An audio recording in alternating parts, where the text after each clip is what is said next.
Hello, this is Harry Reasoner. Recently, someone asked me what the purpose of life is. The question wasn't posed casually.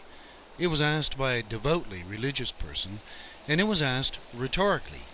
He didn't really want an answer. Rather, he hoped that I would come to see that unless I directed myself towards religious life, my existence would be without purpose, and therefore worthless and wasted. I found the question ridiculous and full of self-serving presumption.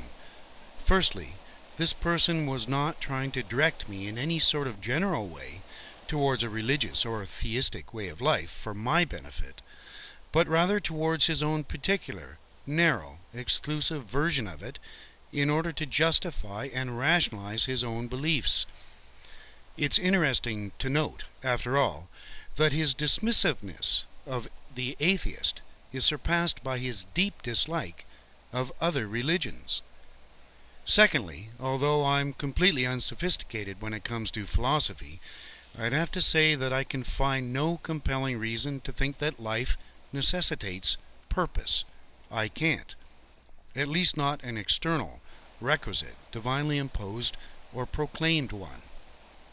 I doubt that I could adequately describe my abhorrence with the belief that submission to the so-called purpose of worshipping and obeying an unseen entity in the hopes that we can overcome our pathetic worthlessness and gain admittance to paradise after death is noble, moral, correct, and useful.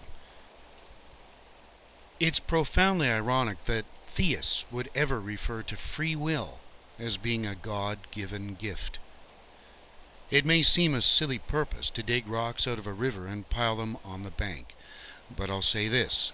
To me, Dave's rock piles are greater than the rock piles we call cathedrals, for the simple reasons that he thought of it himself, and he's not in the least bit pissed off that I don't join him. What is the purpose of life? I don't know, but the question is flawed. It incorrectly precludes the possibility that no particular purpose exists, and worse, that we're not free to decide a purpose for ourselves.